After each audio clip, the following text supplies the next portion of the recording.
Nicola Harvey. I'm a mental health first aid instructor member. I'm also a mental health consultant and I'm a trustee of a mental health charity. So my inspiration was when I became a teacher. So I was originally a special educational needs teacher and I was working with children sort of across the autistic spectrum and with varying needs. And many of these children had high levels of anxiety, which came along with their diagnosis. So I was using a lot of sort of wellbeing strategies within the classroom to support children and young people. However, back then, mental health wasn't really a thing that people spoke about within the classroom environment. So I wanted to sort of learn a little bit more about it.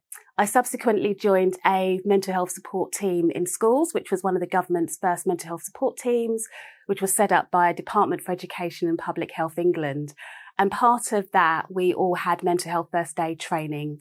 And I really enjoyed it because whilst I was delivering psychoeducational workshops to children, young people and parents and teachers, I was able to use my mental health first aid skills to do that. And I've been on a bit of a journey myself and alongside that decided to become an instructor member to be able to deliver the impactful training to children, adults, as well as young people. Yeah, so from a young age, I remember transitioning from one primary school to another. And back then, mental health wasn't something that was spoken about. I experienced quite a lot of anxiety and overwhelm about this transition and was not really supported the way I would have liked to have been or where I should have been. So I became sort of quite curious about mental health and well-being. And as I sort of got older, I found myself gravitating towards teaching so I could give back and do the things that I saw that didn't happen within the classroom and sort of make an impact. So that's kind of like my early journey. As I got older, as I sort of entered the world of work, I went down sort of like a traditional office route and then realised my passion was working with children and young people. So I subsequently became a teacher, became an educator and focused on special educational needs so I could bring sort of the wellbeing aspect into the classroom. And after leaving teaching, I decided to become a mental health consultant and work directly with children, with adults, and really enjoy it. I think working as a mental health first aid instructor has really helped me embed those sort of essential tools and make a difference to children and young people. So with that, I deliver mental health first aid training, the youth module. I also deliver psychological safety and mindfulness training. And I think they all work hand in hand because early intervention is really key when it comes to youth mental health, but also destigmatizing what mental health is amongst adults as well as young people.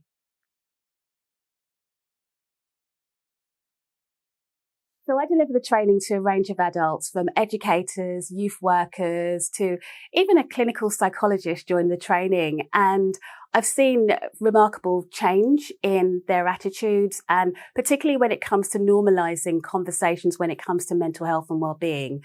We all have mental health and often there is a stigma when it comes to mental health.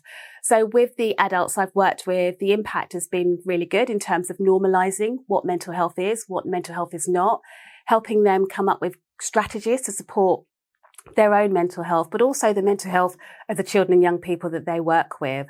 So I've seen a lot of change. I've obviously kept in contact with many of my mental health first aiders that I've worked with, and they've felt much more equipped with the tools and strategies to work with their young people, particularly in terms of having an action plan and being part of the early intervention that's available to children and young people.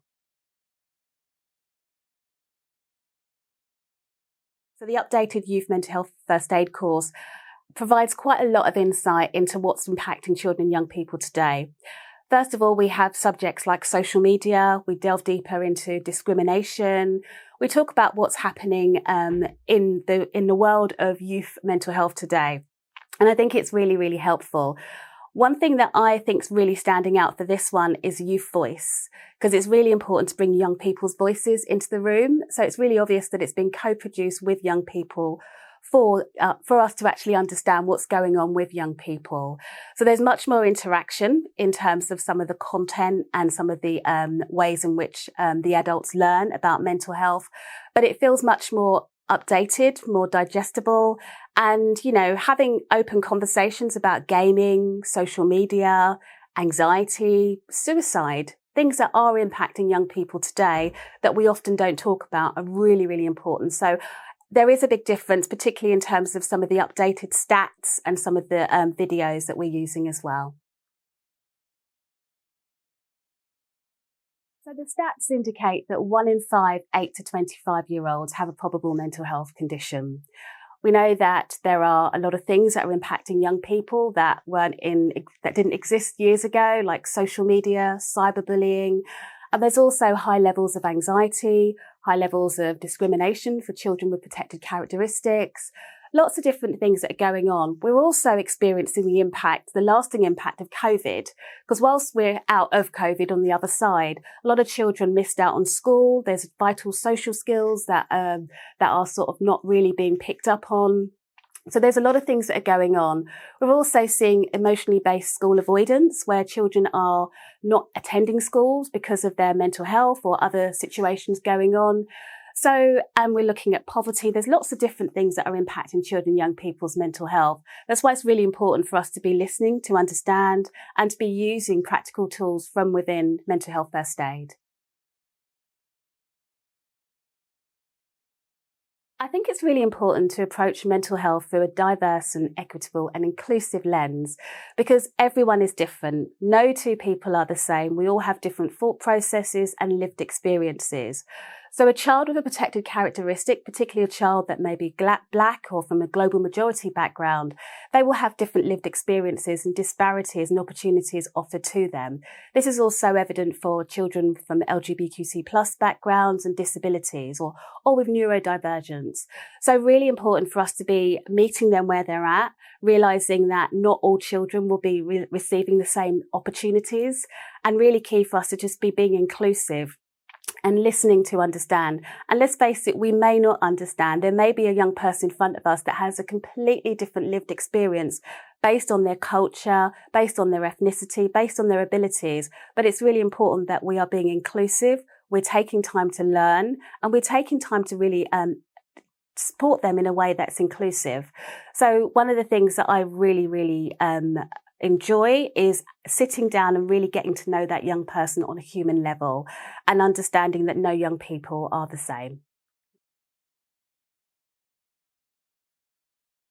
So mental health first aid contributes to a culture of care by being this nurturing, supportive space that a young person can get when they need to really sort of receive that vital mental health support, particularly if they're experiencing crisis.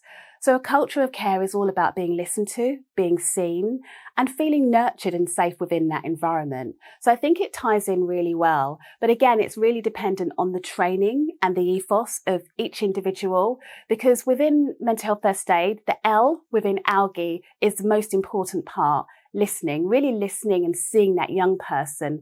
And we've all been there. When someone's really listened to us and taken us on board, taken what we've said on board, we feel that there's a sense of empathy and that they really care. And that's really vital when it comes to mental health first aid.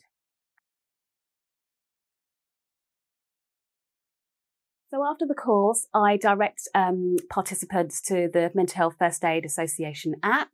I also follow up and just check in. And I also provide reflective practice to connect with them just to see how things are going. One of the things I do encourage within any school or youth organisation is a sense of community. So connecting with other mental health first aiders, connecting with Mental Health First Aid England to just check in to see how things are, but also coming back to me, because once we've had the training, it's not, that's it, bye-bye. There's always follow on, there's always follow up. So I'm always happy to have a conversation or meet as a group to reflect on the learning. I would 100% recommend mental health first aid as a form of early intervention. It's worth getting trained and it's worth investing in your staff or investing in yourself. We know that waiting lists are long. We know that whether we're in a mental health crisis, we know young people are experiencing difficulties that we've never seen before. Waiting lists are long. We know there's lots of different things, but I would 100% recommend it. It's an extra form of support. It's not going to solve all of your problems overnight, but it's a really good way of supporting children and young people, giving them key skills and strategies, but also staff, because what tends to happen is when you come to this training, although you're going to the training for the young people in your class or the young people in your setting, or you may be working in a corporate organisation that works with young people, you end up, it's therapeutic. It's not therapy because you're not trained to become a therapist, but the process becomes therapeutic, and people often reflect upon their own childhood or their own mental health. And it can be very empowering in that sense. So I would recommend it, more so obviously to support children and young people, but you'll find that with this, with all the psychoeducation and everything that you're learning, it impacts your own mental health and well-being. So for an organisation potentially thinking about investing in mental health first aid, I would recommend it, obviously, because I'm a mental health first aid instructor, but I recently was a judge for a sort of an education awards. And one of the things that we noticed, particularly under the wellbeing category, those schools that were quite highly rated in terms of their whole school approach to mental health and wellbeing had mental health first aiders. So we could see the outcomes, we could see a difference in children and young people's being able to access support, young people knowing what to do, or even just asking an adult or acknowledging that something was wrong. So I would definitely recommend it. There's no one size fits all. There's other interventions, but it's a good step in it's a good sort of step in the water in terms of supporting your whole school or whole organisation approach to mental health and wellbeing.